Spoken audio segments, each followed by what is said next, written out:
Ang susunod na programa ay rated PG. Patnubay at gabay ng magulang ay kailangan sa mga batang manonood.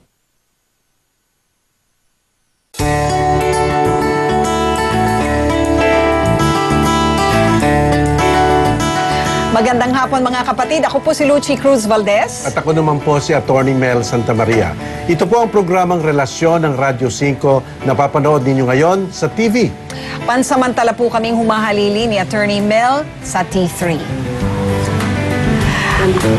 Alam niyo po, minsan hindi po cute ang kasabihang love is blind. Ano, Mel? Oo nga. Lagi sinasabi yan love is blind. Pero sa totoo lang, ito po, isang kwento ng isang babae na tila nabulag na ng pag-ibig sa pambubugbog sa kanya ng kanyang kinakasama. Isang away ng magkarelasyon ang bumulabog sa Barangay 12 sa Caloocan kagabi. Ang biktima na si Emelita Villa, 42 anyos. Bugbog sarado sa live-in partner na si Eduardo Lerico, 41 anyos. Natigil lamang ang gulo nang puntahan at arestuhin ng mga tanod ang lalaki. Inuumpog siya sa sumento. Pati mga pamangkin niya, kitang-kitang ginagawa sa kanya. Kaya lang, wala magawa yung mga bata, mga binatido. Laos na palusot na ang sabi ni Eduardo. Kaya sir nabigla nga sir dahil nasa pako eh. Pero si Emelita, bulag sa pag-ibig. Sinapik lang po ako ng kamay niya. Hindi ako yung tug sa simento. Wala akong bakal na tapik ng kamay niya. Ibawang kamay ng lalaki, ibawang kamay ng babae. Sa investigasyon ng mga otoridad, mukhang manhid ang babae sa lupit ni lalaki dahil sa utang na loob. Mahal ko asawa ko, hindi ko ano yan. Mahal na mahal ko yan kasi namatay ang tatay ko, nanay ko, pamangking ko. Maraming natulungan niya. Ayon sa psychologist na si Dr. Camille Garcia, kapag hindi natuldukan ang pananakit kay Emelita, posibleng mauwi siya sa battered wife syndrome. Okay, makakausap natin ngayon si Dr. Noni Gagi, isang psychologist. Magandang hapon po sa inyo, Dr. Gagi. Good afternoon po. Good afternoon po sa inyo. Alam mo, sabi sa report kanina, Mel, Dr. Gagi, no, na mauuwi daw ito sa battered wife syndrome. Ang tingin ko dito, battered wife na itong si Aling, anong pangalan niya? No? Emelita. Aling Emelita. Oh, Dr. Gagi, hindi ho ba? Battered wife na ho siya eh. Oo. Definite yun. Kasi talagang nakita ko rin yun, yung featured niya ng babae. Pero yung mga ganyan kasi parang cycle yan eh. Kumbaga sa yung lalaki, ganyan ang pinanggalingang family. Yung babae, ganun din. So, madalas ito, Ma'am Lucy, talaga cycle ito. Ang sinasabi nyo, namamana ito? namamana psychologically? Ano ba yan? Kung hindi yung nakalakihan mong pamilya, ganun din ang ginagawa. Like yung husband, usually, ganun din yung family nila, upbringing, nagbubugbuggan sa bahay, yung mother. So, ganun ang concept madalas ng ganitong family. Kaya, inuulit din nila sa wife nila yung mga pananakit, yung psychological at physical abuse. Pag-usapan po natin yung cycle ng wife beating or ng battered wife kung tawagin, kaya siya tinatawag na syndrome. Ang alam ko po dyan ay meron po yung cycle o pattern na sinusunod, hindi ho ba? Yung mag-uumpisa sa pambubugbog.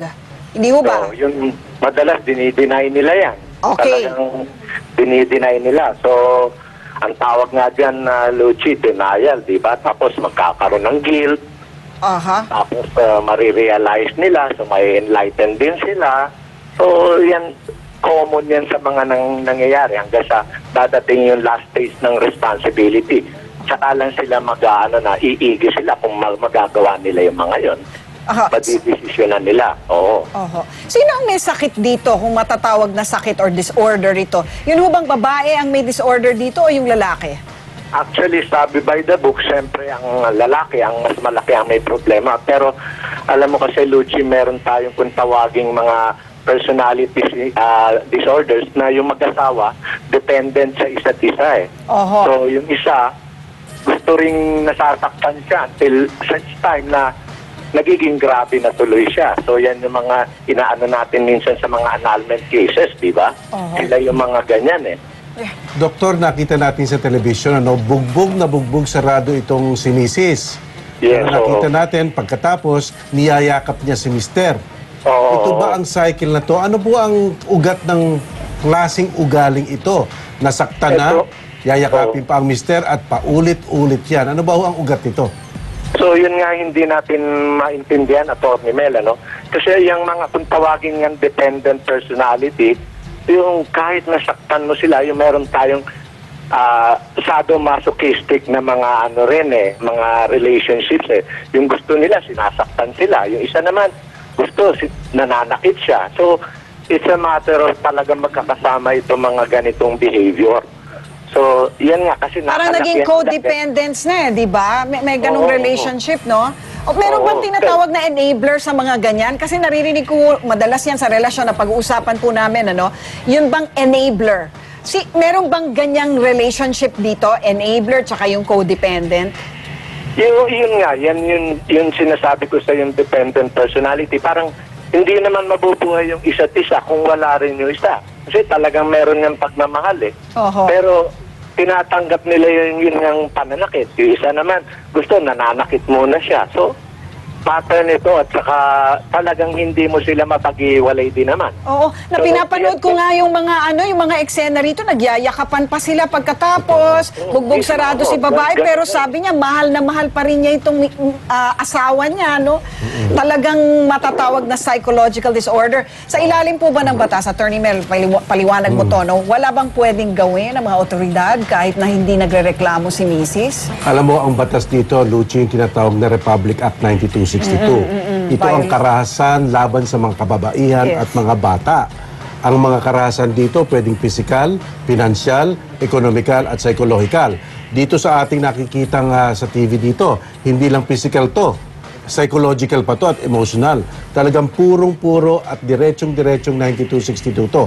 Ang pwedeng gawin dito, ilayo na yung babae dun sa kanyang asawang mapang-api. Paano nga kung ayaw ni babae, Mel? Kaya nga itong batas na ito, sinasabi rin na kahit na hindi yung biktima ang mag-file, para lang mailayo, sino mang taong magmamalasakit na alam personal ang mga nangyari, pwedeng ilayo itong taong ito sapagkat dapat ngang ilayo. Luchi, so in other words, pwedeng yung kamag-anak ng babae, yung nanay ng babae, kapitbahay nila. Pwede, Luchi. Ito ang kailangan nga maipaliwanag po. No? Akala po ng marami, como ito'y away mag-asawa, wala nang pakialam ang ibang tao dun sa relasyon nila. Hindi na po, sa ilalim nga po ng 9262, pwede na po itong pakialaman o panghimasukan ng ibang tao sa labas po ng relasyon na iyon. Kaya nga, Luchi, hindi tinatawag yung batas na domestic violence Tinatawag lang itong simple, karahasan laban sa babae at mga bata.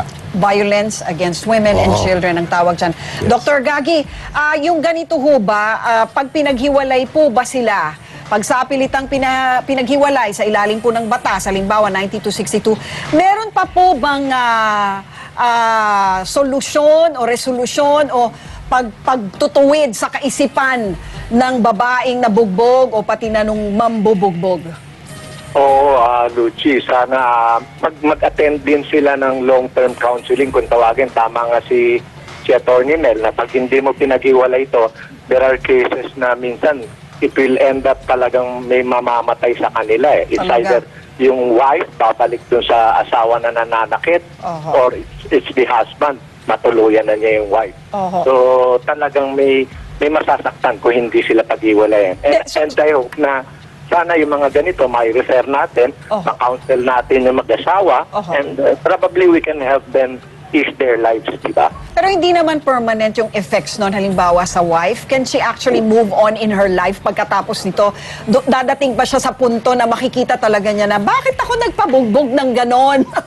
Bakit ko minahal ang taong ito? Pwede ba yun? Actually, Luchi, ito part din ito ng mga post-traumatic stress disorders So, minsan nagiging grabe nga, hindi natin alam kung saan susuot.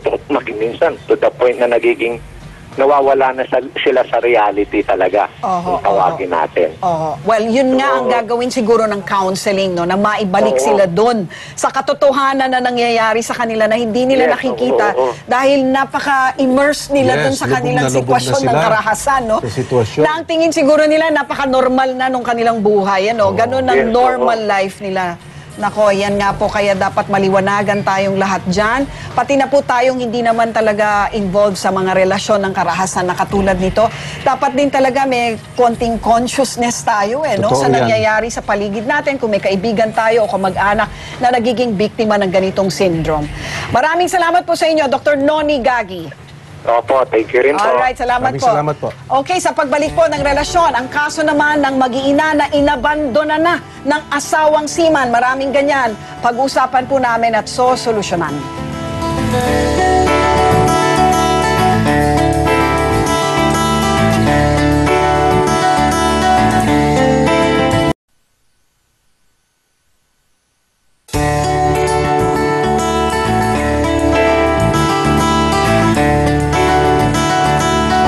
Magandang hapon po. Nagbabalik po ang relasyon sa TV. Ito naman, Luchi. Kaso ng pag-abandona sa babae ng asawang lalaki ang ating pag-uusapan ngayon. 14 years na mag-asawa sina Reggie Dumdum, isang seaman, at si Juliet Dumdum, housewife. Dalawang anak nila. Nung hindi na sila nagpapadala ng sustento, at natuklasan niya pang may kaluguyo ang kanyang mister, Luchi. Okay. Nabukod niya dahil sa mga Double text jeopardy. messages. Nang kausapin niya ang asawa sa opisina nito, ay sinampal siya ni Reggie. Kausapan natin si Juliet. Okay. Aling Juliet, gaano katagal na ho kayong mag-asawa ni Mister? 14 years na po. 14 years. Ilan po ang anak ninyo? Dalawa. Dalawang anak. Ilang taon na po yung mga anak? Mag-12 at saka 10. Oh, so talagang clearly kailangan may sustento pa to, ano? Oo, tama. Kailan ho siya nag-umpisang... so mag-asawa pa rin kayo, hindi kayo naghiwalay, ano? Hindi. Oo. So kailan ho siya nag-umpisang mag-abandona? Hindi kasi Na hindi na nagsusustento. nung nalaman ko na may kinakasama na siya dito, doon na lang, nagbago na yung mga niya sa amin. Mrs., relax lang. So ang sinasabi niyo, hindi na kayo pinapansin ng inyong mister. Kasi yung niya, attorney, kasi nagpadala siya sa amin dati. Okay naman. Pero ngayon, nung simula nang nagloko na yan, parang talaga. Ayaw na kayong kausapin. Ayun na, pag nandito na siya sa Manila, ayaw na niya kaming makausap. Pinapatay na yung cellphone niya. Pinapatay ng Oo. cellphone kahit ano gawin niyo. Hindi na daw siya sa akin, makipagbalik. Hindi naman talaga kami naghiwalay.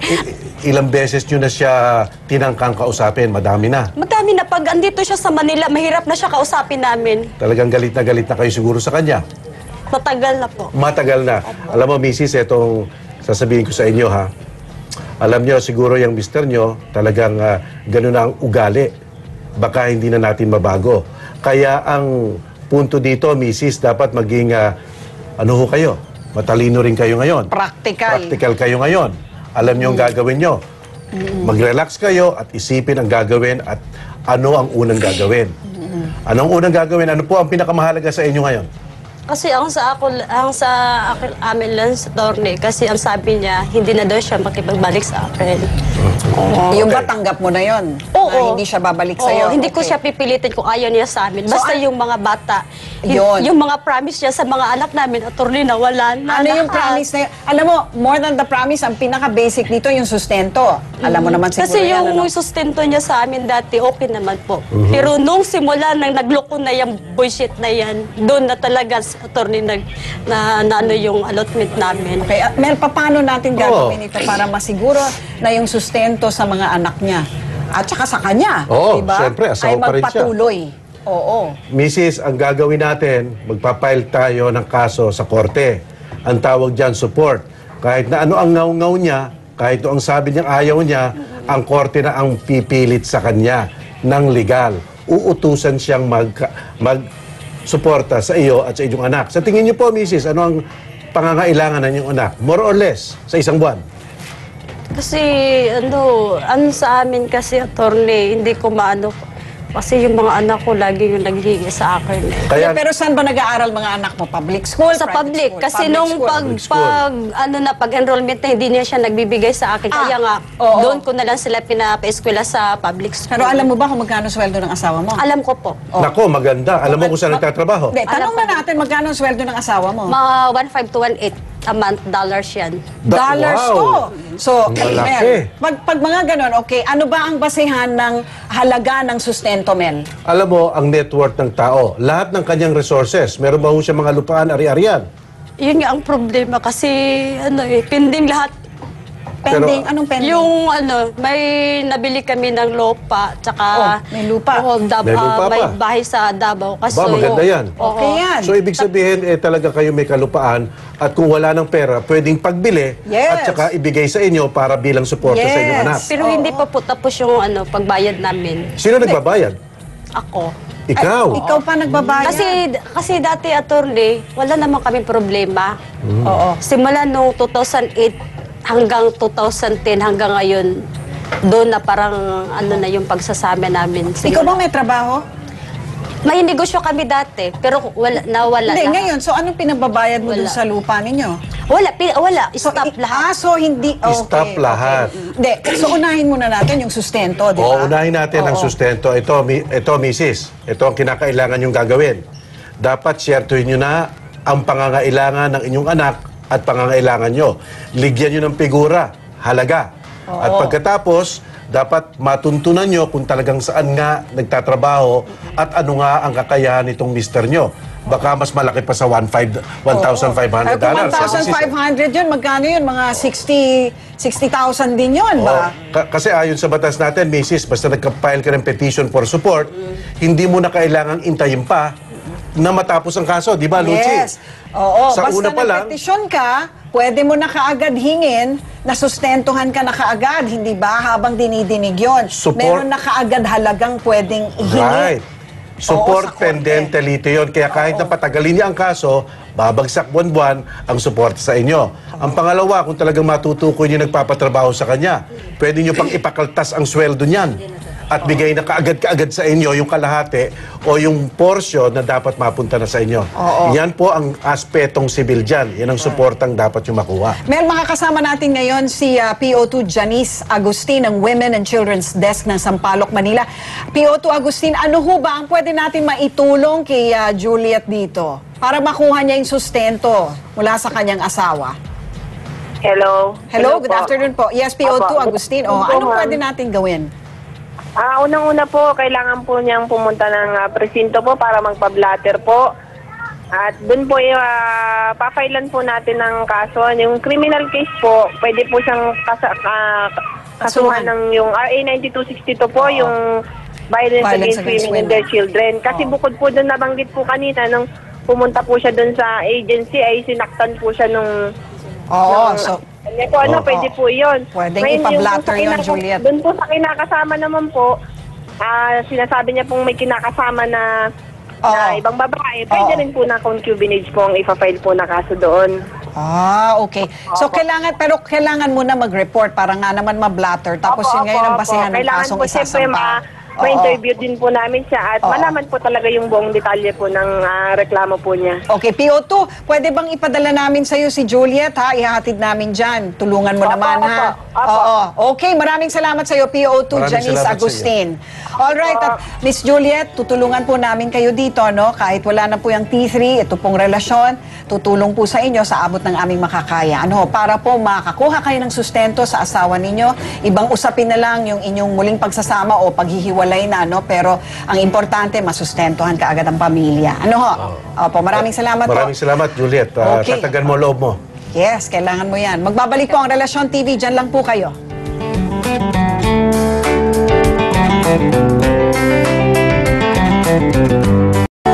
Nagbabalik sina Lucy Cruz Valdez at Attorney Mel Santamaria. Relasyon. Okay, kanina po, Attorney Mel, humingi na ng temporary restraining order ang TV5 sa Court of Appeals para pigilan ng 20-day preventive suspension na ipinataw ng Movie and Television Review and Classification Board sa programang T3. Ang petisyon ay nakabase sa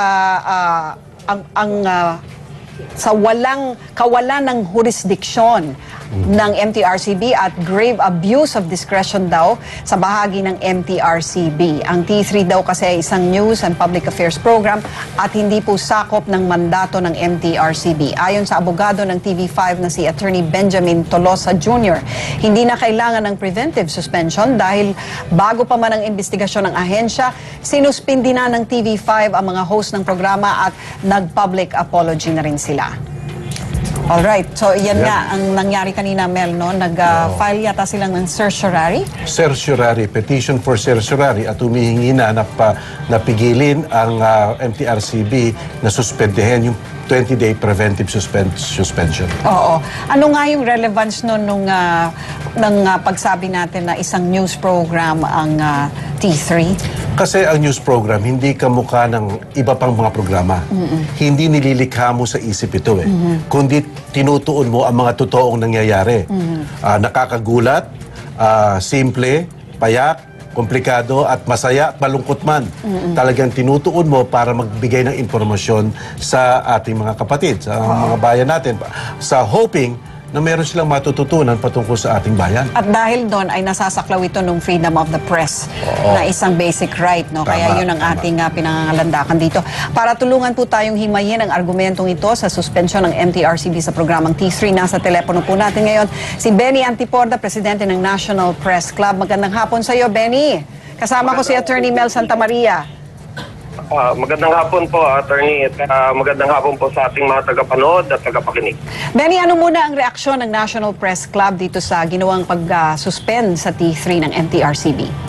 Well, kung mapapansin niyo po, no, nung una pong nag-iimbestiga ang MTRCB, tayo po hindi nakialam para hindi ma-preempt yung kanilang investigasyon. Yun nga lang yung ipinataw nilang preventive suspension ay tayo po hindi sang-ayon sa nangyaring ito dahil gaya na po na sinasabi natin, although po nagkamali, no, yung T3 sa kanilang naging pahayag, ito po ay maikukonsider nating bugso ng damdamin, although meron po tayong responsibilidad sa mga viewers. Pero nag-apologize po, we should take that into consideration also. And at the same time, yung preventive suspension mo ang napakabigat po noon. This is too harsh, no? Yun po ang atin dito. And at the same time, this is not an habitual act. Hindi po araw-araw ginagawa ito ng T3. At lalong hindi po naman yung sabihin natin, out of nowhere, nagwawala po sila sa programa. We should consider dito na yung pagsuspindi po sa kanila, marami pong taong umaasa dyan sa programang T3, yung mga crew nyo po dyan na kailangan din pong maghanap buhay at kailangan kumain ang pamilya niyan. Yan po ang inalis ng MTRCB ngayon na kung saan sana na may i-reconsider nila yung kanilang naging parusa dahil hindi pa nga totally parusa yan. Yan po ay parang pinipigilan pa lang muna. Abay, napakabigat po nun. Yun nga. Benny, actually, gusto ko lang i-distinguish, no? Kasi parang napapaghalo nila yung T3, the program, at saka yung T3, the hosts, no? Kasi pag sinabing T3, ang tinutukoy talaga natin dito, Mel, ay ang programa, no? So, gusto ko lang idiin yun na kung ang nagkamali dito ay hindi naman yung programa, Benny, hindi ba? Ang pagkakamali rito ay yung bugso ng damdamin nga na yung mga nasabi na bitawang mga salita ng Tulfo Brothers, hindi ba? Kaya dapat yun sanang makita, and I'm glad that you pointed that out, no? Kasi yung programa mismo, public service show ito, news program ito, hindi ba? Yes. At yun ang pinigilan, yun ang hindi nga namin maintindihan masyado, Benny, and I'm glad that you're supporting us on this one, ano? Opo. Ang masasabi lang po natin dyan is very simple. The act of one is not the act of all. Dito sa situation na to, no? Marami po tayong kailangan i-consider dito. Isa na yung mga lumalapit dito sa programa para humingi ng tulong na hindi po natin pwedeng sabihin, next week na lang or next 2 weeks na lang dahil suspendido pa kami. Hindi po pwede yung ganon. Dapat din po i-consider ito ng MTRCB. And at the same time, yun po ang ipipilit namin. Marami po sa ating mga kapatid sa pamamahayag ang nagkakamali. Kahit ako rin po, nagkakamali din po minsan, pero hindi po siguro tama na agad-agad ay sintensyahan tayo ng ganong kabigat, no? Meron naman tayong warning na tinatawag. Isa pong maihahalimbawa ko sa inyo, yung nangyari po sa DOJ, kung saan nagkaroon ng commotion, nagkaroon ng sakitan, noong dinala yung mga ampatuan doon sa hearing at pati nga si Attorney Fortune ay nasaktan. Tama. Pero ang ginawa kong aksyon ng National Press Club against our officers and members is ni-reprimand po namin sila and binigyan po namin sila ng warning na sakaling maulit ito, ay mabigat ang magiging parusang abutin nila sa National Press Club. So, yan po kasi ay emotions. Mamatayan ka ng 33 na kapatid sa Mindanao na although hindi mo kilala, still kapatid mo sila sa trabaho. Tama ka dyan, Benny. Oo. Well, maraming salamat sa iyo, Benny Antiporda ng National Press Club. Thank you for your thoughts and for your support, ha? Alright, at makakasama naman natin ngayon sa puntong ito ang Presidente at CEO ng TV5, si Attorney Ray Espinosa. Sir, RCE, good afternoon po sa inyo. Ay, magandang hapon, Sir. Lucy and Bel. Sir, pwede bang bigyan niyo po kami ng update tungkol sa final po nating certiorari kanina sa Court of Appeals? Well, nag-file nga tayo kanina umaga, no? So, ang understanding ko sa ating mga abogado, magkakaroon na ata ng hearing on our motion for a temporary restraining order on Wednesday, no? So, yan naman ay para mabigyang pagkakataon lahat ng parties involved, MTRCB at tayo, no, na makapagsalita sa husgado. Ano po yung pero highlights, sir, nung ating... mabibigyan sana tayo ng TRO dahil sa ating paniwala naman, napakalinaw na walang jurisdiction yung MTRCB sa program. At kung sasabihin natin hindi nga sa straight news, yun ang question ng MTRCB, abuse of discretion pa rin on their part na mag-issue ng temporary, ng preventive suspension. Kanina kasi, sir, napakinggan ko nga si Ms. Grace Lemanzares, no? At sinasabi nga niya na hindi naman daw ito straight newscast. Not those exact words, no? Pero na hindi raw nila itinuturing na news program itong T3. Ano po ang komento niyo dyan? Well, meron nga silang ganong distinction na ginagawa, Lucy, no? So, meron silang straight news and meron silang yung hindi straight news, no? Ang sinasabi nila, ang T3, although may news yan, sinasabi nila may news yan, hindi yan yung straight news na nagbabalita ka lang nung nangyayari. Kasi ang programa raw ng T3, nagbibigay din ng opinion yung mga host. Medyo para sa akin malabo naman distinction yun. Kasi ang isang news program, pwede naman mag-editorialize, di ba? I remember before, may programa sa isang network, no? Na bago mag-end yung program, laging may editorial, di ba? So, ang ibig sabihin nila, dahil lang mayroong commentary na gano'n, yung anchor, hindi na straight news. Hindi na siya straight news. So, para sa akin, napaka hair-splitting noon, no? And secondly, the other thing na dapat isipin nila, hindi ito ordinary news program. Nagdi-dispense ito ng public service. Diba? So, ang linalump nila tayo, yun naman ang hindi ako sangayon. Dun sa mga programang na pang-entertain. Kasi tingnan mo, ano bang penalty ang pwede nilang ipataw? Ano nga ba? Let's say, di ba, pwede nilang isuspend yung show. Pwede lang sabihin na i-terminate na niyo yung show na yun, huwag na niyo ituloy. Diba? Or ipa-fine nila yung network. Ang punto ko, pwedeng meron kayong power na ganyan. And pwede rin saklaw nyo yung buong network, diba? So obviously, meron kang oversight function over all programs. And pwede natin i-concede. Kasama siguro ang news. Yes. Kung gusto nila, no? Pero ang sinasabi ko, hindi mo pwedeng gamitin yung mga powers na yan na preventive suspension, cancellation of program. Pagdating sa news program, hindi yan katulad ng entertainment. Diba? Kasi so we're making a yan distinction sa between news and entertainment. Effectively, sinusuppress mo na yung freedom of the press. That's right. That is already an outright censorship and prior restraint. That's right. Diba? Yes. And the other thing is, hindi nila dinidistinguish yung program as a platform for news and public service and yung host. Yung host yung mga nagkamali Eh, di ba? And kung nakita nila at nadinig nila yung aksyon at pananalita ng host, personal yung mga sinabi nila eh. Hindi naman yung scripted, hindi naman yung part ng programa. Di ba? Bugsungan ng damdamin nila yon. So, inaamin naman nila, nagkamali sila. That's right. So, yung pagkakamali ng host na yon, sinubject na sila to disciplinary action ng ating disciplinary committee. Di ba? That's right. In fact, nung sinuspend natin sila, bago lumabas yung kanilang preventive suspension, tumuloy yung T3 at nagsalang tayo ng ibang host. Tama. Para tuloy yung news program at tuloy yung pagbibigay ng public service. Tama. So, yung point ko. Yes. So, bakit pinaparusahan yung programa? Dahil nagkaroon ng pagkakamali yung host. Ang mga hosts. Diba? Dapat i-distinguish yun. Otherwise, nakakatakot talaga That's right. ang ginagawa ng MTRCB. Kasi sinasabi nila, pag hindi ka straight news, hindi ko alam anong ibig sabihin ng straight news actually. Well, subject ka to all of our powers, di ba? Pwede namin suspindihin yan, pwede namin ipasarado yan, di ba? Well, maraming salamat sa inyo. Sana nga maliwanagan din po ang Court of Appeals dyan at sana po tayo po ay mamayani po ang ating mga karapatan bilang mga mamamahayag. Maraming salamat, Attorney Ray Espinosa, ang Presidente po at Maraming CEO. salamat din, Lucy, and magandang gabi sa inyo ni Mel. Alright. Tinawagan din po namin ang MTRCB para kunin ang kanilang panig, pero nasa conference pa raw po si Board Member Eugene Villarreal. Alright, at ako po si Lucy Cruz Valdez. Ako naman po si Attorney Mel Santamaria. Sa Lunes po, makikita-kita po ulit tayo. Ito po ang Relasyon TV. Saan man, kailanman, kapatid.